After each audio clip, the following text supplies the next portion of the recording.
ನಮ್ಮಲ್ಲಿ ನಮ್ಮ ಆಶೋತ್ತರಗಳನ್ನು ಪೂರೈಸಿಕೊಳ್ಳುವುದಕ್ಕಾಗಿ ಬೇರೆ ಬೇರೆ ಮನುಷ್ಯರಾಗುವ ಆಸೆಯಂತೂ ಇದ್ದೇ ಇರುತ್ತೆ. ಆಮೇಲೆ ನಾವು ತುಂಬ ಆಸೆ ಮಾಡ್ತಿರ್ತೀವಿ. ಒಂದು ಉದಾಹರಣೆಗೆ, ನಾನು ಒಂದು ಗಾರೆ ಕೆಲಸ ಮಾಡ್ತೀನಿ, ಅವನು ಇನ್ನೊಂದು ಅವನ ಮನಸ್ಸಲ್ಲಿ ಒಂದು ಆಸೆ ಇದ್ದೇ ಇರುತ್ತೆ, ನಾನು ಮೇಸ್ತ್ರಿ ಆಗಬೇಕು. ಒಬ್ಬ ಮೇಸ್ತ್ರಿಯನು ನಾನೇ ಒಂದು ಬ್ಲೂ ಪ್ರಿಂಟ್ ಆಗಿ ಮನೆ ಕಟ್ಟಬೇಕು ಅಂತ ಒಂದು ಆಸೆ ಇರುತ್ತೆ. ಅಥವಾ ಇಂಜಿನಿಯರ್ ಥರ ನಾನಿದ್ದರೆ ಹೇಗಿರುತ್ತೆ. ನಾವೆಲ್ಲರೂ ಕೂಡ ನಾವಾಗಿ ಇರೋದಕ್ಕೆ ಭಾಳ ವೆರಿ ಫ್ಯೂ ಪೀಪಲ್ಲು.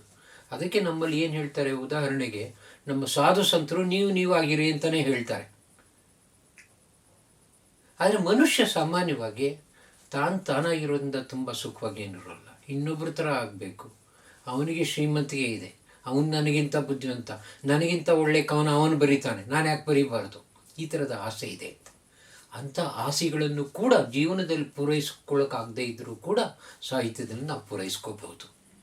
ಒಂದು ಕಾದಂಬರಿನಲ್ಲಿ ನಾನು ಒಬ್ಬ ಪತ್ರಕರ್ತ, ಒಬ್ಬ ಮಿಲಿಯನೇರ್, ನಾರಾಯಣ್ ಮೂರ್ಗಿಂತ ಮಿಲಿಯನೇರ್ ಆಗಿಬಿಡಬಹುದು ಕಾದಂಬರಿನಲ್ಲಿ, ಅಂಥ ಪಾತ್ರ ಆ ಕಾದಂಬರಿನಲ್ಲಿ ಇದ್ದರೆ.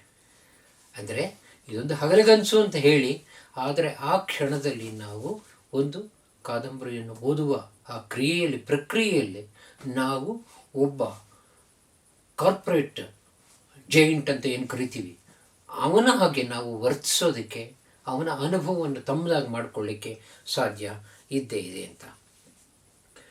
ಸಾಹಿತ್ಯ ನಮಗಿರುವ ಅತೃಪ್ತಿಯನ್ನು ಕ್ಷಣ ಮಾತ್ರ ತಣಿಸುತ್ತೆ, ಪೂರ್ತಿ ಅದು ಕ್ಷಣಿಸೋಲ್ಲ. ಆ ಒಂದು ಕ್ಷಣದ ಸಾಹಿತ್ಯಿಕ ಭ್ರಮೆ ನಮ್ಮನ್ನು ಮೇಲೆತ್ತಿ ಇತಿಹಾಸದಾಚೆಗೆ ಕರೆದೊಯ್ಯುತ್ತದೆ. ಒಂದು ಕ್ಷಣ ನಾವು ಅನುಭವಿಸೋದು ಅಂತ. ಬಡತನದ ಬಗ್ಗೆ ಒಂದು ಕಾದಂಬರಿ ಇದ್ದರೆ ಆ ಓದೋ ಕ್ಷಣ ಮಾತ್ರ ನಾವು ಬಡತನ ಅನುಭವಿಸ್ತೀವಿ. ಆದರೆ ಆ ಒಂದು ಕ್ಷಣದ ಅನುಭವ ಎಷ್ಟು ನಮ್ಮ ಸುಪ್ತ ಪ್ರಜ್ಞೆಯಲ್ಲಿ ರೆಕಾರ್ಡ್ ಆಗುತ್ತೆ ಅಂತಂದರೆ, ನಾವು ಇತಿಹಾಸದ ಆಚೆಗೆ ಕೂಡ ನಮ್ಮನ್ನು ಕೊಂಡೊಯ್ದುಬಿಡುತ್ತದು ಅಂತ. ನಾವು ಕಾಲಾತೀತ ದೇಶವೊಂದರ ಪ್ರಜೆಗಳಾಗ್ಬಿಡ್ತೀವಿ ಅಂತ. Will become citizens of any nation ಆ ಥರ ಆಗ್ಬಿಡ್ತೀವಿ. ಸಾಮಾನ್ಯ ಜೀವನದ ದೈನಿಕ ಕಟ್ಟುಪಾಡುಗಳಿಂದ ಬಿಡುಗಡೆಗೊಂಡು ನಾವು ಗಾಢವಾಗುತ್ತೇವೆ, ಸಮೃದ್ಧರಾಗ್ತೇವೆ, ಹೆಚ್ಚು ಗೋಜಲುಗಳಿಗೆ ಸಿಕ್ಕಿ ಹಾಕ್ಕೊಳ್ತೇವೆ, ಹೆಚ್ಚು ಸಂತೋಷ ಕೂಡ ಪಡ್ತಿದ್ದೀವಿ ಅಂತ. ಎಷ್ಟೋ ಪ್ರಾಬ್ಲಮ್ಸ್ ಇರುತ್ತೆ ಸಾಹಿತ್ಯ ಕೃತಿಗಳಲ್ಲಿ. ಆ ಪ್ರಾಬ್ಲಮ್ಗಳನ್ನು ನಾವು ಬಿಡಿಸೋದಕ್ಕೆ ಟ್ರೈ ಮಾಡ್ತೀವಿ ನಮ್ಮ ಅನುಭವ ಓದೋ ಕ್ರಿಯೆಯಲ್ಲಿ. ಅದರಲ್ಲೆಲ್ಲ ನಾವು ಸಿಕ್ಕಾಕ್ಕೋತೀವಿ ಅಂತ.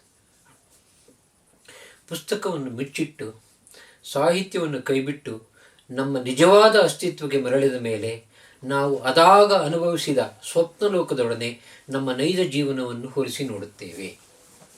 ಪುಸ್ತಕ ಮುಚ್ಚಿಟ್ಟ ಮೇಲೆ ನಾವು ಮತ್ತೆ ವಾಪಸ್ ಬರ್ತೀವಿ ಜೀವನಕ್ಕೆ. ಬಂದ ಮೇಲೆ ಪುಸ್ತಕದಲ್ಲಿ ಏನು ಓದಿದ್ವಿ, ಎಂಥ ಜೀವನ ಅಲ್ಲಿತ್ತೋ ಆ ಜೀವನವನ್ನು ಓದುವ ಕ್ರಿಯೆಯಲ್ಲಿ ಹೇಗೆ ಅನುಭವಿಸಿದ್ದೀವಿ, ಆ ಜೀವನಕ್ಕೂ ನಾವು ಬದುಕ್ತಾ ಇರೋದಕ್ಕೂ ನಾವು ಖಂಡಿತ ಹೋಲಿಸುವಂತೂ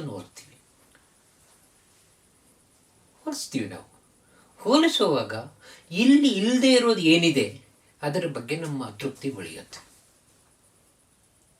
ಸಾಹಿತ್ಯ ಕೃತಿಯಲ್ಲಿ ಅದಿತ್ತು, ಅಲ್ಲಿ ನಾನು ಆರಾಮಾಗಿದ್ದೆ, ಇಲ್ಲಿ ನೋಡಿದ್ರೆ ಇದೇ ಜಂಜಡ ಇದೆಯಲ್ಲಪ್ಪ, ಬೆಂಗಳೂರಿನಲ್ಲಿ ಇದೇ ಟ್ರಾಫಿಕ್ ಇದೆಯಲ್ಲ, ಈ ಟ್ರಾಫಿಕ್ ನನ್ನ ಕೊಲ್ತಾ ಇದೆಯಲ್ಲ, ನೀರು ಸಿಗ್ತಾ ಇಲ್ವಲ್ಲ, ಬಿಸಿಲು ಇಷ್ಟಿದೆಯಲ್ಲ, ಬೆಂಗಳೂರಿನಲ್ಲಿ ಕೊಲೆ ಜಾಸ್ತಿ ಆಗ್ತಿದೆಯಲ್ಲ, ಇವೆಲ್ಲಕ್ಕಿಂತ ವಿರುದ್ಧವಾದಂಥ ಒಂದು ಜಗತ್ತಿನಲ್ಲಿ, ಸಾಹಿತ್ಯ ಜಗತ್ತಿನಲ್ಲಿ ನಾನು ವಿಹರಿಸ್ತಾ ಇದ್ದೆ. ಅದಕ್ಕೂ ಇದಕ್ಕೂ ಎಷ್ಟು ಗಜಾಂತರ. ನೀ ಕಂಡ ಕನಸು, ನೀ ಕಂಡ ಬದುಕಿಗೆ ಇನ್ನೆಷ್ಟು ದೂರ ಕವಿಯೇ ಅಂತ ನರಸಿಂಹಸ್ವಾಮಿ ಹೇಳ್ತಾರೆ. ಕನಸು ಬೇರೆ, ಆ ಕನಸು ಸಾಹಿತ್ಯ ಕೃತಿಯಾಗಿ ಅರಳಿಕೊಂಡಿರುತ್ತೆ, ಜೀವನ ಬೇರೆ. ಅವಾಗ ಏನು ಮಾಡ್ತೇವೆ ನಾವು, ಪರಸ್ಪರ ಸೂಕ್ಷ್ಮಜ್ಞರಾದರೆ ಹೋಲಿಸಿ ನೋಡ್ತೀವಿ. ಇಲ್ಲ ಒಂದು ಕಾಲಹರಣಕ್ಕೋಸ್ಕರ ಒಂದು ಕತೆ ಓದಿದೆ ಅಂತಂದರೆ ನಮಗೇನೂ ಅನಿಸೋಲ್ಲ. ಆದರೆ ಒಂದು ಒಳ್ಳೆಯ ಸಾಹಿತ್ಯ ಕೃತಿಯನ್ನು ಸೂಕ್ಷ್ಮವಾಗಿ ವಿಮರ್ಶಾತ್ಮಕವಾಗಿ ನಾವು ಓದಿದ್ದೇ ಯಾವುದಾದರೆ ನಾವು ನಮ್ಮ ನಿಜ ಜೀವನವನ್ನು ಪ್ರಶ್ನಿಸ್ತಾ ಹೋಗ್ತೀವಿ. ಯಾಕಿಲ್ಲಿ ಅದಿಲ್ಲ ಅಂತ ನಾವು ಕೇಳ್ಕೊಳ್ತಾ ಹೋಗ್ತೀವಿ ಅಂತ. ಓದುಗ ಇದ್ದಾನಲ್ಲ, ಸೂಕ್ಷ್ಮ ಓದೋನು, ಅವನು ಸಾಹಿತ್ಯದ ಜಗತ್ತನ್ನು, ತಾನು ಬದುಕ್ತಾ ಇರೋ ಜಗತ್ತನ್ನು ಪರಸ್ಪರ ಹೋಲಿಸ್ತಾ ಇರ್ತಾನೆ. ಆ ಹೋಲಿಕೆಯಿಂದ ತಾನು ಬದುಕ್ತಾ ಇರೋ ಜಗತ್ತಿನ ವಿರುದ್ಧ ನಿಲ್ತಾನವನು. ಅದು ಬಹುಮಟ್ಟಿಗೆ ಯಶಸ್ವಿ ಆಗುತ್ತೆ ಅಂತ ನಾವು ಹೇಳೋಕ್ಕಾಗಲ್ಲ.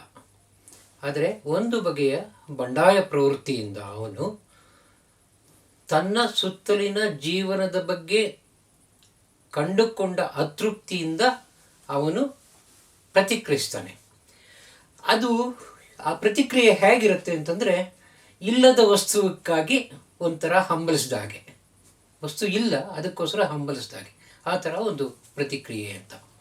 ಉದಾಹರಣೆಗೆ ಮಹಾಭಾರತ ಅಂತ ಕೃತಿ ನೀವು ನೋಡಿದರೆ, ಅದರಲ್ಲಿ ಅಷ್ಟು ವರ್ಷ ಪರಸ್ಪರ ಕೌರವರು ಪಾಂಡವರು ಯುದ್ಧ ಮಾಡಿ ಕೊನೆಗೆ ನಮಗೆ ರಾಜ್ಯ ಬೇಕು ಅಂತ, ನಮಗೆ ರಾಜ್ಯ ಬೇಕು, ಅವ್ರು ಕದ್ದು ತಗೊಂಡ್ರು, ನಮ್ಮದು ನಾವು ನಿಜವಾದ್ದು, ನಾವು ಧರ್ಮವಂತರು, ಹೀಗೆಲ್ಲ ಮಾಡಿ ಮಾಡಿ ಮಾಡಿ ಅದೆಷ್ಟೋ ದಿವಸ ಯುದ್ಧ ಮಾಡಿ ಕೊನೆಗೆ ಹೋದ್ಮೇಲೆ ಏನಾಯ್ತು ಅದರಲ್ಲಿ? ಎಲ್ಲರೂ ಸತ್ತು.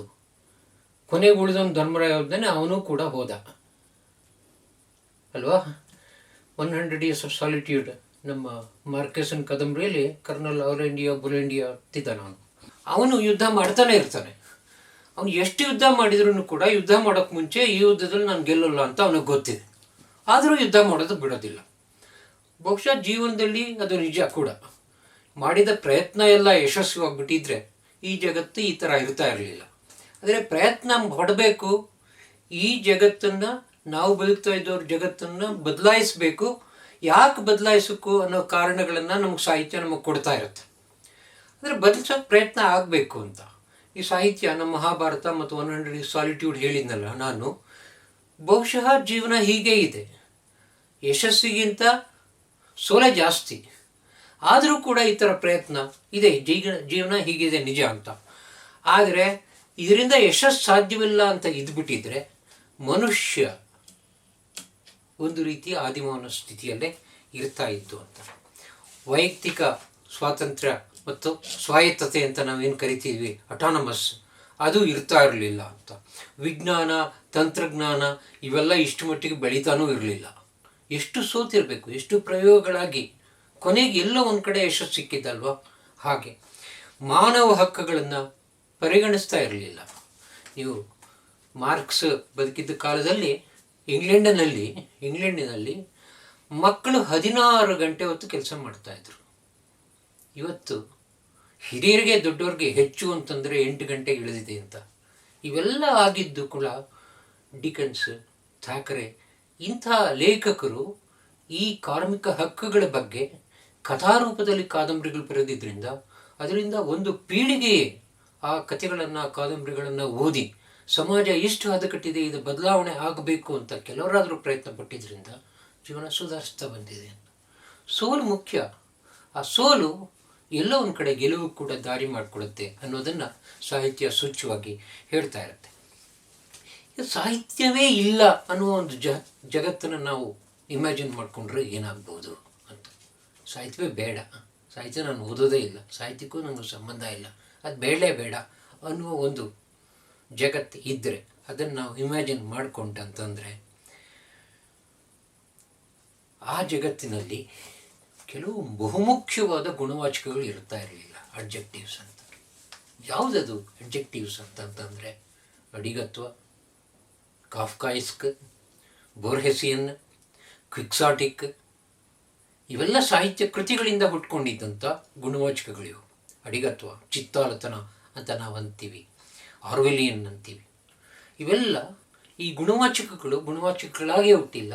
ಆ ಗುಣವಾಚಕಗಳು ಒಂದೊಂದು ಕೂಡ ಒಂದು ವಿಶಿಷ್ಟ ಅನುಭವವನ್ನು, ಒಂದು ಕಾಲಘಟ್ಟದ ವಿಶಿಷ್ಟ ಅನುಭವವನ್ನು ರೂಪಕವಾಗಿ ಕಟ್ಟಿಕೊಟ್ಟಂಥ ಲೇಖಕರಿವರು. ಹಾಗಾಗಿ ಆ ಲೇಖಕರ ಹೆಸರೇ ಆಯಾ ಅನುಭವಗಳ ಒಂದು ಸಂಕೇತವಾಗಿ ಅಲ್ಟಿಮೇಟ್ಲಿ ಗುಣವಾಚಕವಾಗಿ ರೂಪುಗೊಂಡಿದೆ ಅಂತ. ಈಗ ಕಾಫ್ಕಾಯಿಸ್ಕ್ ಅಂತ ಒಂದು ತಗೊಳ್ಳಿ ನೀವು. 20ನೇ ಶತಮಾನದಲ್ಲಿ ಒಂದು ಬ್ಯೂರೋಕ್ರಸಿ, ಮುಖರಹಿತವಾದ ಬ್ಯೂರೋಕ್ರಸಿ ನಮಗೆ ಅರ್ಥ ಆಗಿದ್ದು ಕಾಫ್ಕನಿಂದ. ಬ್ಯೂರೋಕ್ರಸಿ, ನೀವು ವಿಧಾನಸೌಧಕ್ಕೆ ಹೋಗಿ, ನೀವೀಗ ಹೋದರೆ ಏನು, ಯಾರನ್ನು ನೋಡಬೇಕು, ಒಂದು ಒಂದು ಒಂದು ಒಂದು ಯಾರ್ದೋ ಒಬ್ಬರು ಸಹಿ ಆಗಬೇಕು ಅಂತಂತಂದರೆ ಅದೊಂದು ಚಕ್ರವ್ಯೂಹ ಇದೆ.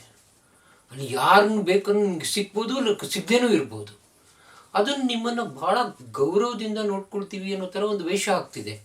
ಆದರೆ ನಿಮಗೆ ಒಂದು ರೀತಿಯ ನರಕ ಸದೃಶ ಅನುಭವವನ್ನು ಅದು ಮಾಡಿಕೊಡ್ತಾನೆ ಇದೆ ಕ್ಷಣಕ್ಕೂ ಕೂಡ. ಇದಕ್ಕೆ ಒಂದು ರೂಪಕ ಬೇಕಾಗಿತ್ತು.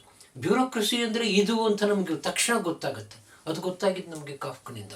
ಅಲ್ಲಿವರೆಗೂ ಬ್ಯೂರೋಕ್ರಸಿ ಅಂದರೆ ಏನು, ಅದು ಒಂದು ಜೀವನದಲ್ಲಿ ಮತ್ತು ಒಂದು ವ್ಯವಸ್ಥೆಯಲ್ಲಿ ಇರಬೇಕಾದಂಥ ಬಹಳ ಮುಖ್ಯವಾದಂಥ ಅಂಶ ಅದು ಅಂತ ನಾವು ತಿಳ್ಕೊಂಡಿದ್ವಿ.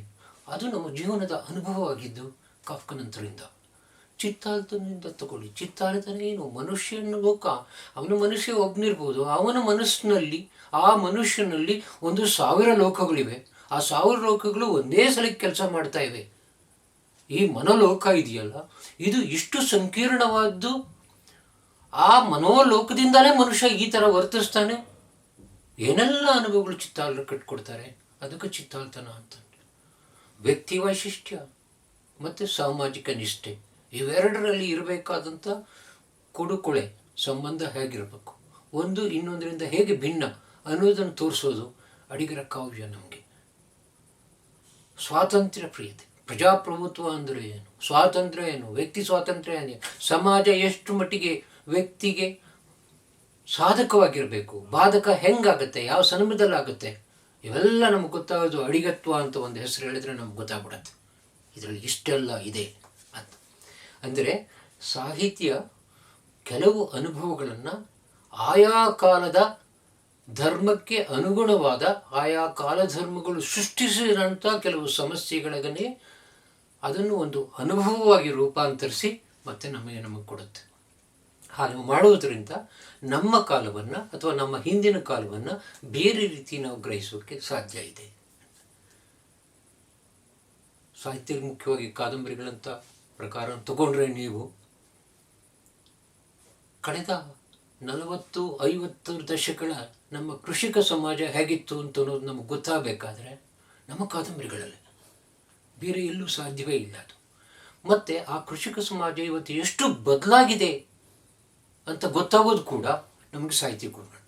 ಈ ಬದಲಾಗಿರೋದು ಸರಿನಾ ತಪ್ಪ ಅನ್ನುವ ಒಂದು ವಿಮರ್ಶೆ ಕೂಡ ನಮಗೆ ಸಾಹಿತ್ಯ ಕೃತಿಗಳೇ ಕೊಡ್ತಾ ಇದೆ. ಇವತ್ತು ಹೊಸಬರು ಕೆಲವರು ನಿಮ್ಮ IT ಇಂಡಸ್ಟ್ರಿ ಬಗ್ಗೆ ಬರೀತಾ ಇದ್ದಾರೆ. ಅದು ಹೊರ ಜಗಕ್ಕೆ, ಮಧ್ಯಮ ವರ್ಗದ ಜನಕ್ಕೆ ಅಪಾರ ಹಣವನ್ನು ತಂದು ಕೊಡುವಂಥ ಇಂಡಸ್ಟ್ರಿ ಅಂತ ಒಂದು ಕಲ್ಪನೆ ಇದೆ ಕೌಟುಂಬಿಕವಾಗಿ, ಕೆಲವು ಕುಟುಂಬಗಳಲ್ಲಿ ಇರುವಂಥ ಕಲ್ಪನೆ. ಆದರೆ ಅಲ್ಲಿ ಎಷ್ಟು ಅಮಾನವೀಯವಾದ ಸಂಬಂಧಗಳಿವೆ, ಅದು ಎಷ್ಟು ಮಟ್ಟಿಗೆ ಒಬ್ಬ ಮನುಷ್ಯನ ಕರ್ತೃತ್ವ ಶಕ್ತಿಯನ್ನು ಮೊಟಕುಗೊಳಿಸ್ತಾ ಇದೆ ಅಂತನ್ನೋದನ್ನು ಮತ್ತೆ ಆ ಇಂಡಸ್ಟ್ರಿಯಲ್ಲಿ ಇರೋರೇ ಕೆಲವರು ಹೇಗರು ಕಥೆಗಳ ಮೂಲಕ ಬರಿತಾ ಇದ್ದಾರೆ. ಹಾಗೆ ಸಾಹಿತ್ಯ ತನ್ನ ಕಾಲದ ಸಮಸ್ಯೆಗಳನ್ನು ತನ್ನದೇ ಆದ ರೀತಿಯಲ್ಲಿ ಬಿಂಬಿಸುತ್ತೆ. ಅದನ್ನು ಪ್ರತಿಕ್ರಿಯಿಸುವಂಥ ಒಂದು ರೀತಿಯ ಸಂವೇದನೆಯನ್ನು ಓದುಗ ಪಡ್ಕೊಳ್ತಾನೆ. ಯಾವ ರೀತಿ ಅದನ್ನು ಪ್ರತಿಕ್ರಿಯಿಸಬೇಕು ಅನ್ನೋದನ್ನು ಪಡ್ಕೊಳ್ತಾನೆ. ಅದಕ್ಕೆ ಈ ಅನುಭವಗಳಿದೆಯಲ್ಲ, ಸಾಹಿತ್ಯ ಹೇಗೆ ಅನುಭವಗಳು ಮಾಡುತ್ತೆ ಅಂತಂದರೆ, ಉದಾಹರಣೆಗೆ ರಕ್ತ ಅಂತ ತಗೊಳ್ಳಿ ನೀವು. ರಕ್ತ ಅಂದರೆ ಏನು ನಿಮಗೂ ನಮಗೂ ಎಲ್ಲರಿಗೂ ಗೊತ್ತು. ರಕ್ತದ ಏನದು, ಅದು ಎಂಥ ಬಣ್ಣ ಇದೆ, ಆ ಬಣ್ಣ ಎಂಥದ್ದು, ಆ ಬಣ್ಣ ಹೆಂಗೆ ಬಂತು, ನಾವು ತಿಂದಿದ್ದು ರಕ್ತವಾಗಿ ಹೇಗೆ ಬದಲಾಗತ್ತೆ, ಆ ರಕ್ತದಲ್ಲಿ ಏನೇನೋ ಕೌಂಟ್ ಇದೆ, ಇದರ ಬಗ್ಗೆ 100 ಪುಟಗಳ ಒಂದು ಪುಸ್ತಕವನ್ನು ನಾವು ಓದ್ಬೋದು. ಆ ಥರ ಪುಸ್ತಕಗಳಿದೆ. ಅದರಲ್ಲಿ ವೈದ್ಯಕೀಯ ಕ್ಷೇತ್ರದಲ್ಲಿ ಪರಿಣಿತರಾದರೂ ಎಲ್ಲ ಓದೇ ಇರ್ತಾರೆ, ಅವ್ರಿಗೆ ಗೊತ್ತೂ ಇರುತ್ತೆ.